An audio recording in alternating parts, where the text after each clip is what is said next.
kulanti waxaan wanaagsan daawadayaal mar kale iyo ku soo dhawaada barnaamijka qurba joogta toddobaadka oo idin kaga imaanaya magaalada Oslo ee caasimadda dalka Norway. daawade barnaamijkayga toddobaadkan ayaanu ku wareysanaynaa hooyo Faadumo Bulxan oo ah haweeney Soomaaliyeed oo dalkan degan. Faadumo waxa ay muddo 26 sano ah ku noolayd magaalada Alverum oo ku taala meel laba saacadood u jirta magaalada Oslo. waa hooyo haysata 6 caruur ah oo intooda badan ay koreen.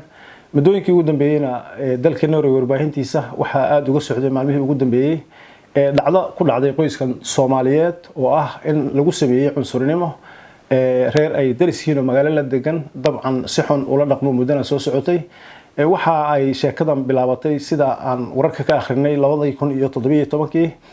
ninka falkan geystayna waxa xilligaasi lagu xukumay 45 cisho xabsi ah. waxa soo noqday kadib كيسكاسي oo ahaa mid socday 2017 ilaa 20 sida la sheegay toddobaadkii ugu dambeeyay ayaa weerar waxa uu ka yimi qoyskii dariska ahaa ubadkoodii iyagoo dib u geystay ama la kulmo dhibaatooyin laga soo dacwooday keenay qoyskan Soomaaliyeed taasi oo sababtay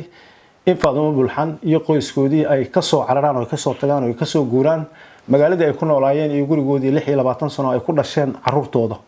caruurtoodan ay ku dhashay. فاطمة بالحن سو دو تلفزيون قرنك Soomaaliyeed barnaamijkiisa qurba joogta aad baan ku soo dhaweynayaa. Welcome to Oslo. maanta waxaan isla joognaa magaalada Oslo. waad soo guurtay gurigan waa cusub iyo hadda ku soo guurteen. dhacdo waxa jirtay inaad magaaladaas uga soo guurteen cunsurinimo in badan aad degadeen bal waxaad igu bilowdaa deegaan ahaan magaalada Alverum inta sano aad deganeedeen ka hor intaan falkan dhicin noloshiina bal iga war. بسم الله ما شاء الله واسمها سنتها سو dhaweynta iyo imaashada imaatay oo idinka mahad celinaya hadaan guda galo magaalada deganaa iyo intaas aan ku noolaa magaalada saa u sheegtay waxaan ku noolaa muddo 26 sano ah waxaan ahaa inta badan hooyo kaligeed ah ilmahaas halkaas aan ku korsanay magaaladaas wax dhibaato ah ma barbalayna kumaan qabin dadka dhan waxaan lahayn wada shaqayn ciyaalkii banooniyadooda iyo ilmahayga activity-ka wax walba oo waxaan lahaa wada shaqayn baan lahayn wax dhib ah ma aan ku qabin waxaan dareemay magaaladaas inay tahay magaaladeedii oo kale sababtoo ah intaas markaan ilmahay ku dhalo intaas aan deganaa intaas aan nolol fiican ku noolaa wax dhib aan ku qabin aad baan u jeclaan jiray laakiin nasiib darro waxa dhacday 3 sano ugu dambeysay baa waxa dhacday in reer kamida dadkii magaalada deganaa ay na dhibaateeyaan oo cunsurnimo na tusaan iyo fogeyn ay na tusaan بعد دعودي markii aan booliiska u dacweyno oo waxa kaliya aan awoodo inaan booliiska u tagno booliiska laftigiisa ma aan ka helin si fiican maysan bahandil sababta qofkii marka maanta dacweysado la registeraysid bari dacweyso registeraysid bari dambe waad ku daalaysaa daal baad dareemaysaa cidii marka saas ahayd adi sheekada waxay soo socoto aakhirkii hadda maalintii ahayd siniinteeda ka horeysay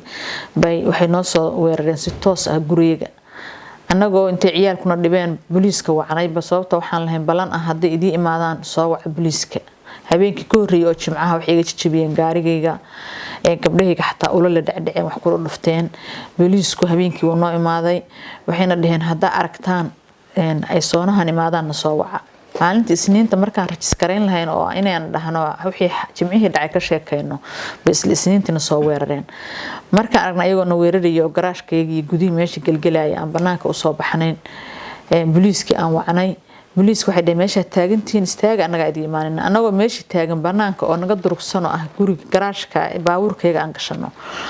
baan waxaan aragnay odaygii iyo habartii iyo baraatobaneeyo qof ama 12 wax dad aan ku qiyaasi karo inkastoo had tiradoodu sax aan garin oo sunugu soo orday markaas waxay noqotay runtii inaysan noogu imaan banaanka sicdada aan gurigii galno waan soo orodnay ciyaalkii carar waa soo ordisiyay guriga albaabkiisa nagu qabteen anoo guriga inaan galan rabno oo already dadka qaar guriga galeen marka ayada ah gabar kamida gabdhaha oo markaas telefoonka booliiska ugu jirtay dhuuntaan inta qabtay daway carareysay wuxuu ku kala tuuray darbiga anigii alwaax waan guurina alaabta guriga banaankiisa dhan wuxuu ahaa alaab daadsaneed alwaax bay ila dhaceen dhabarkii meelahan igu dhufteen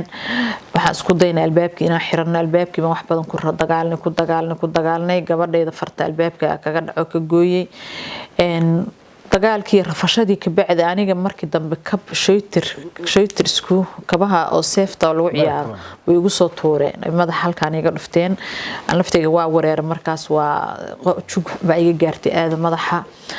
aakhirkii waxaan ku guuleysanay inaan albaabka xirano oo aan albaabkii markii dambe anaga aan xirano waa dhacdadii ugu dambeysay oo dhacday isniinta hadda la soo dhaafay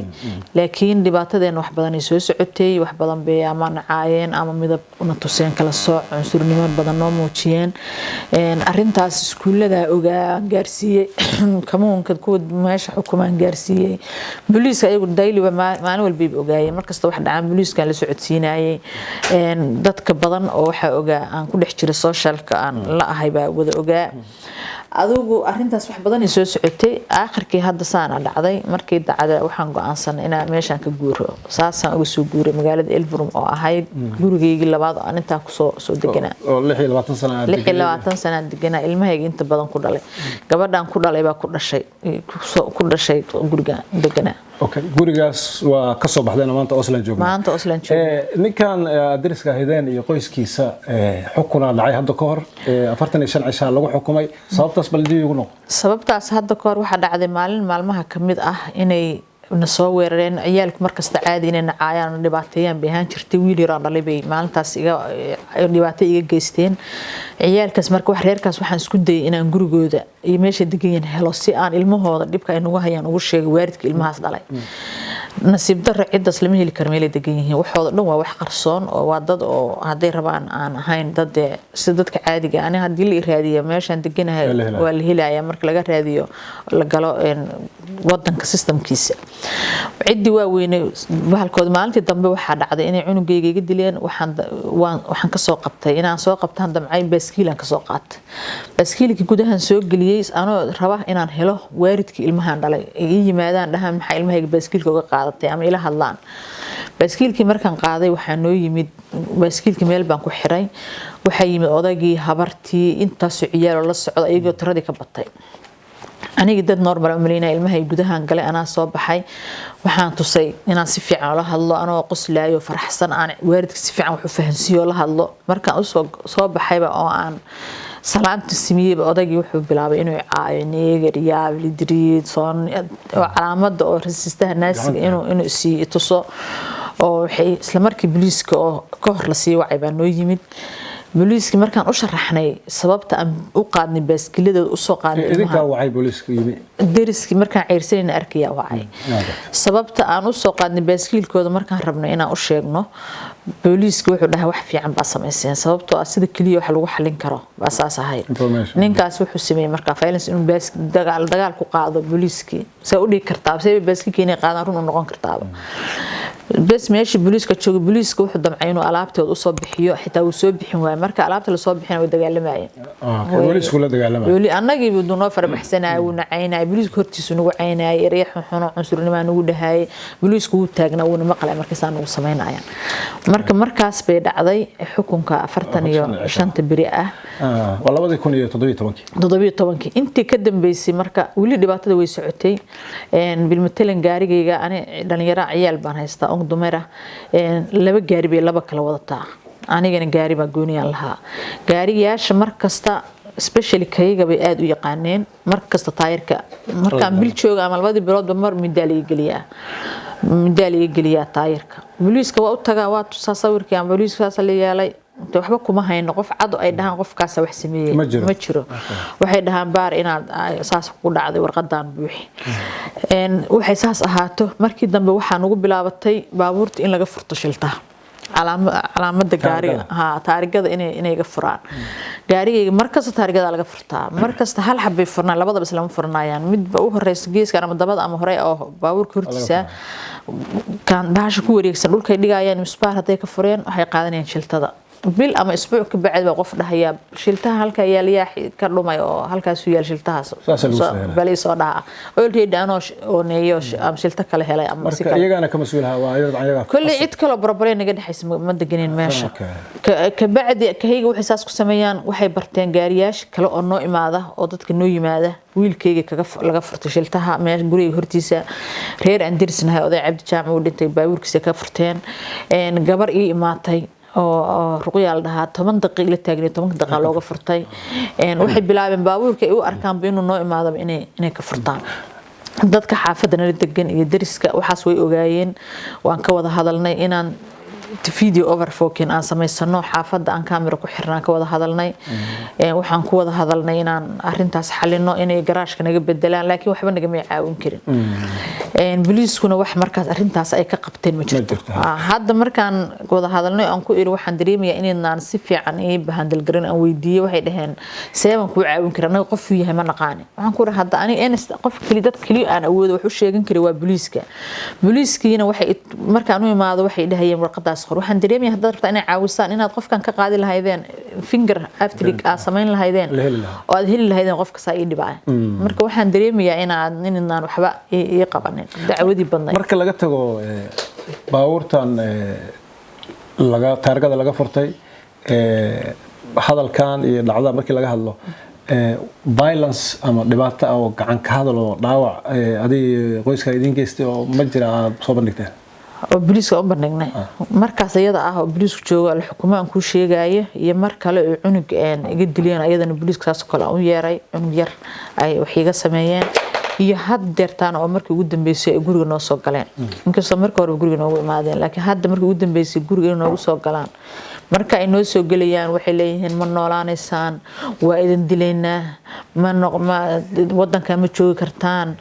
kuma noolaan kartaan dad yahow madmadoow dharka xun qabo saamancaaya marka ayada arinta ficilkaana sameynayaan hadda jaraa'idadan Norway qoraalada ugu badnaa toddobaadkan idinka idinka hadlaa adigii qoyskaaga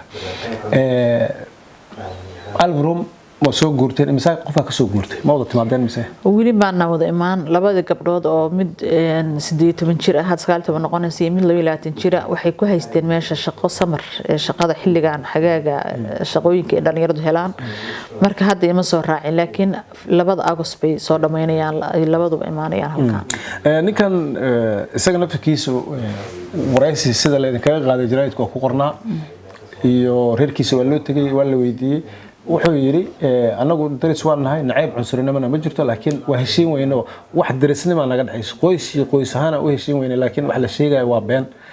taas iyadana waa aragtaa arintaas been buu ka sheegay oo daris horta iskuma dhawin oo guriga ani gurigiisa ma arkin meel uu degan yahay wali ma arkin inaan kor la dhaho halkaas degan yahay maahan laakiin wali gurigiisa ma arag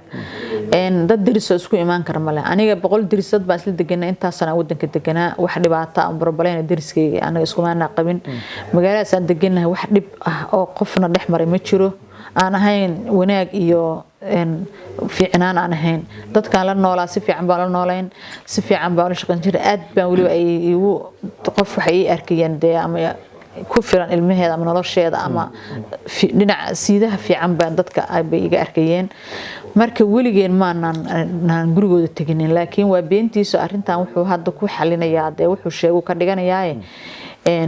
wada ilmihiis ma leeka ani ilmahayga already dad waaweyn bay u badan yihiin weligood ilmahayga qof ay gacan isa saaran oo isdagaalin wadanka ma joogo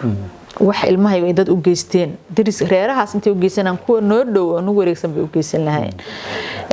hadday xataa dhacdo inay wax dhacaanna sida aniga aan dareemayo markaa tahay mas-uul oo hooyo tahay waa inaad wixii dhaca aad xal u ku bedeshaa isla markiiba haday dhici lahayd ilmahayga qof ay lacal way dhacdaa in ilmo yar xoog conflict dhex maro marka ilmuhu bulnida ciyaarayaan ama ciyaarayaan laakiin isla markiiba aniga waalidkaas wada hadalna waa xalin jirnay wax dhib oo weynaada ama la isku cilciliyo ma dhicin marka taas been buu ka sheegayaa inuu yiri cunsurnimo ka jirta darisnimo problem darisaas ka jira waa cunsurnimo waaye ereyada uu isticmaalay sida nacaybka uu tusaayo waa dharkayaga diintayada iyo mid kalarkayaga dad guriyaha degantihiin daris aad man hibaatay sida laga hadlayo daris kaloosa oo guriga isku dhigana dadku u qaateen inta isu jirteen marka laga tago daris kale dad cadaan ah jireen see kula dhaqbeen markay waxa dhacay dadka cadaanka iyo Soomaalida beesha deganaa runtii markaan sheego dadka cadaanka oo magaalada degan horta waxa jira reer nagu degan oo aad isugu fiican guriga ku degan darbiga isku hayno way duubeen ninkan wuxuu nagu sameeyay asoona dilaaya soo waxaynaya wayna garab istaageen waxay tahay war geeyeen sawiradii anaga wayna siiyeen waxay siiyeen booliiska u dhiibeen ina tuseen inay ka xun yihiin waxayna tuseen inay sheekadan ayna ahayn wax anaga nagu eega magaaladii dadka dhan dhaawac ku ah ay tahay aad waxaan dhihi karaa si aan caadi ahayn bay dadka noo garab istaageen marka laga reebay cidaasi wixii la fakir ah iyo la cunsur ah laga reebo inta Soomaali badan dalkan degan arintiina wala la socday dad badan oo Soomaali oo 40 ku dhana Norway degan aad ay isha loogu harintiina cunsuriyad waa jirta dalkan si kala duwan oo loo arkaa laakiin maynan maqal reer Soomaali ah oo guri ay deganaayeen 26 sano kadib ka soo guuray caruurta ku dhalatay gurigii gabadhaada hadda caruur kale ay sii leedahay iyada ku dhalatay gurigaas maantana waa soo guurtay waa joogtaa dalkan ay soo dhiibto qaxootiga ay isugu soo dhiibto nabadda weydiisatay oo aad timi adoo qaxooti ah lagu soo dhaweeyay see waragtaa wax kugu dhacay dareenkaaga waa sidee والله markaan dareenkay ka sheekeeyo oo aan magaaladaas aan ka imid aan ku beesgareeyo waxa way magaaladaas saa u sheegtay waay gabadhayda ku dhalatay gurigay ku dhalatay beeyaduna ku dhashay ilmo ayadoo rabtay inay iyadu ilmo deganeen guri kale deganeen laakiin ayadoo rabtay inay ilmaheedu meeshan ku dhashay bay ku dhasheen ka wadaysta qolka ay ku dhalatay bay inay ilmaheedan ku dhashay go'aansatay meesha saas ahayd oo aan jeclayn oo aan wiliga inaan ka guuriyo qorsheysnayn oo aan Soomaali wari guuraa waa aragtay boqolaal ba ii soo degay iga guuri jiray ana wiliga meesha deganaa xataa guriga ma bedelan guriga koow aan degan wili deganaa 26 kaasna gurigaas aan deganaa marka saas meeshii ahayd waxa dhacday marka dhibaatadan markay dhacday oo arintan imaatay waxaan dareemay xanuun badan waxay la kulmeen nin journalist ah oo ka socda daag balmaalintan guuri alaabta raray waxaan u sheegay maanta inay iiga dhigan tahay maanta 91 maalintan guriga hooyo ka soo tagay oo maanta oo kale inay saas oo kale tahay aan ka tagay magaaladan aan Elverum aan ka tagay laano Elverum waxay ahayd gurigii labaad markaan wadankay ka soo cararay aan soo degay lagu soo dhaweeyay wanaag ma ahana wax xumaan kuma arkin wax dhiba kuma arkin aad baan ugu qanacsanaa aad baan ugu faraxsanaa nolol waxaan dhihi karaa fiican baan ka helay meeshaas baan iga soo martay marka ninkii waan u sheegay waxaan ku yiri maanta waxay iga dhigan tahay sidii 91 maalintan ka soo cararay xamar oo kale ii tahay inkastoo ay kala duwanaanshaha tahay oo kaliya maalintaas alaab ma wadan hadda laakiin alaab soo rartay ya caruur maalintaas laakiin alaab ma wadanin waxba ma wadanin anoo maradeed qabo bisan soo carar intaas kala duwanaansho ahayd markii qofku dib ku dhaco faadmo masiibo markay dhacdo qofku dib ku dhaco cunsuriyadu ay kamid tahay dadka waxa caawiya oo wax tara ehel iyo ummad Soomaaliyeed iyo ummad Norwegian dadka wax garadka cunsurinimada diidan dadkaaga Soomaaliyeed oo magaalada degan oo ehel iyo qaraabo ku ah Soomaali ku ah adiga qoyskaaga wax istoota ma ka heshay marka horta wadankan la jooga ama wadan aan wadankaaga aad joogtid waxa ehelka waxa isku ah waa dadka markaas isku diirka ama isku jinsiga ah waa ehel isku ah meeshaan hooyo nooma joogto aabba nooma jooga adeer nooma jooga ilmahayga ayeeye ma haysan awoow ma haysan adeer ma haysan waxa uu ahaa waxa soo dhan dadkii aan la noolaabay ahaayeen ama meesha aan la deganaa haday yihiin Soomaali haday yihiin dadka kale oo cadaanka wadanka degan aniga markii dhibaatada nagu dhacday alxamdulillah laakiin markii dhibaatada nagu dhacday dadka Soomaalida ah wax caawinaada xitaa xiriir badan Soomaalida cudurka qandho waxay qabaan cabsi inay ka cabsadaan booliiska iyo baan haday maqlaan inaysan xaqooda xitaa raadsan karin marka saadarteed dadkii Soomaalida ah dib inoo wada durkeen oo waxay u dareemeen sheekadan inay ama dib kala kulmayaan ama wax ka arkid doonaan laakiin dadkii cadaanka wadanka joogay waxayna tuseen garab istaag aad bay noo caawiyeen aad bay noo garab istaageen wax kale iska daa cuntadeeda iyadoo xiran bay subax albaabka quraacdeeda albaabka iyadoo taalaan soo toosin cadaanka noo sameeyay meeshii Soomaalida aan la degan noo sameyn lahayd cadaanka noo sameynay marka qof xun haduu jiro qof fiican waa jira ma boqolkiiba 90 waxaan dhigi karaa dadka Norwejiga dad fiican waa hadda soo guurteen Oslo soo degteen soo dhawaada mar kale waa mahadsantahay maxaa ka filaysan halkan waa caasimadii Soomaali badan baa degan ma la kala maarmo cabsidii xaggeeda ku haysay gurigan weyn oo degan tahay meesha degan tahay jirooy badan baa degan xalay isee u saxatay wallahi wili hadaan sida saxda sheego wili waxa igu jira wixii aan soo maray iyo ninka waxaan ku seexday kaniin xalay caawo wili waxa waay systemkayga ma degana staabil ilmihi wili naxdin iyo shock baa ku wada jira laakiin markaan u soo dego meeshaan soo degay aan arinteeda soo galo ani hadda wili qofna kama baran halkan oo dad hadda wili kama aqaano marka laga reebo dad aan awal aqaanay oo meelo iga durugsan degan wili xaafadan cid kama aqaano laakiin waxaan rajaynayaa inay mar kastaba sidii aan awal ahaa aan kasoo beedar ahaan doono nolosheena ay soo bedeli doonto oo calala noloshu waxay ka bilaabataa cabsi la'aan aan ku noolaan doono لأنه مركو قفكو عبسي دريمايو نولش دن أساس كعبسي ذاك بلعبتها وأنا نصيب در إن النرويج عبسي مركا هذا النرويج شو مركا عبسي كسيحة تهبين كيف وحن نكا ويدن جوبا ونوجه نجيب تشري جوري عندهم كل جوبا مركا ساق هبين كوان ساق وحن فيرنا المهجني عاديين الباب إنه عادي يوحرينهن إن من كساق المها وفلين مركز طوال صعنا دقائق وحد عكرة marka saasay ahayd cabsidaasaan ku jiray laakiin hadda waxaan ilaahay ka rajeynayaa aan dareemayaa inay waxaas iga baabi'i doonaan maadaama aan meel cusub aan imid magaalo cusub aan soo degay dadka ajnabiga anoo kale ay ku badan yihiin dad badan aan ugula taliyay inaan soo degno magaaladaas maadaama caasimadii dadku isku qasan yahay oo wax gooni ku ataa garanaysan lahayn Oslo cunsuriyad hore waa ka dhacday gabar Soomaaliyeed waxa jiray booliisku ay wax ku dhufteen oo banaanbax xoogan loo sameeyay kiiskaas Soomaali badan baa u soo baxday u banaan baxday dadka cunsuriga loo geysto Soomaaliya ajnabi waa dad qaar sidoo kale meeshii deegaanay ka soo guura oo dhib yar loo geysto qaar dhib weyn loo geysto ka socda inta badan laakiin waxa naga dhaxaysa inta badan waa la iloobaa dadkii dhibkaas ku geystay xaq baa leedahay inaad dacwad baa furan sida dil aan arkay Wood Forerkii iyo taliyay ciidanka magaalada ka timi waxay yiraahdeen baaritaan baa socda awoodeedii iyo kartideedii iyo dadaalkeedii ma leeyihiin oo kiiskaas idinku halkan degan dacwadda ninkaas ma ku sii wadaysaan maxaa ka filaysaa والله أنا مركز لا يفيري أنا أهان نكاس ولقي من كذا بهار لهن هدي أنا أودو إلى ماش قدام بس أنا لتاجا لا استاجا يكون أنسان أنا أنت أودي ده أودو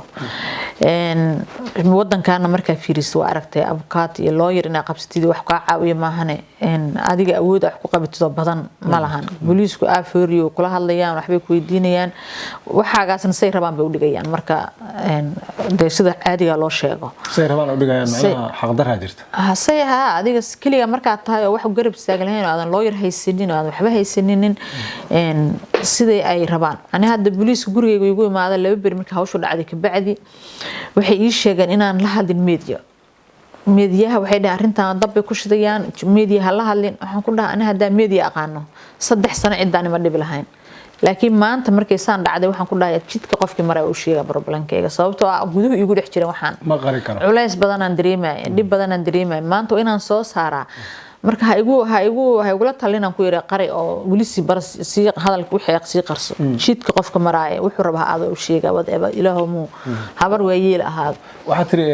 markii waxaan ay dhacaan qofku wuxuu baahan yahay lawyer caawin dad ehel qaraabo ummad buu baahan yahay Oslo soo degtay dad badan degan oo Soomaaliya aqoonyahan dhalinyaro gabdho wiilal jaamacada kuwa dhigta awoodeena marka la sheego inkastoo aysan badnayn Oslo deganahay oo meesha degantiin markii loo fiiriyo inta awood waa leenahay inkastoo midnimo sax jirin runtan ku sheego oo Soomaalidii booskii laga rabay aysan joogin haddana dhibkeedin gaaray waa laga daqnaday oo in badan waa laga hadlaa oo social media looga hadlaa telefishinada loo meel kasta waa ku jirta dadkaas hadda la hadasho aan jaanis ku siiyo waxa ka codsan lahayd ma jiraan والله تصاب waxa ugu weyn horta aan ka codsan lahaa Soomaali horta inay ayada mid noqoto oo isu arkaan inay yihiin target kan anaga hadda waxaan ugu dhacay qof kasta oo Soomaali ama qof kasta oo midow inuu ku dhici lahaa sababtoo aan wax dambiyo aan galay ma jirto aan ahayn ina kalarkan leeyahay ama ina maradan xiranahay taasna anu ma dooran inaan kalarkan leeyahay alxamdulillah inaan islaan ahayd ilaahay baa ii dooray laakiin kalarka ani ma faalgeysan inaan saan u ekaado ama kalarkan yeesho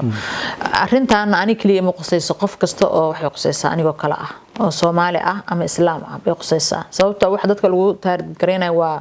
xijaabka iyo waxa waaye kalarka labadaas baa ugu muhiimsan qof kasta intaas haystana waa ila qaba dhibaatadan marka waxa fiican inaan midoono gacmaha isqabsano aan u istaagno si aan isku difaacno oo qofkeena dib soo gaartana u garab istaagno annagana aan is noqono dad isku xiran oo wax noqon kara saasan Soomaalida horta kula talin lahaa markaan fiiri meel walba kuwana aniga magaalada deganaa oo dad ku yareen baa saa u kala daadsanay hadda dad Soomaali nin Soomaaliyan wacay maalintii waxa noo imaanayay joornaalo badan joornaalka Afton Boston kuwa Oslo ka imaanay in arkuga iyo daag balaatoon badan anagana nervous baan noqonay arinta culays badan bay nagu noqotay waxay nagu noo xag meediyihii balaaya la qoraaya wixii baa akhrinaysa ma naseexan jirin anaga waxaan noqonay culays badan baan soo wareeyay soo aaday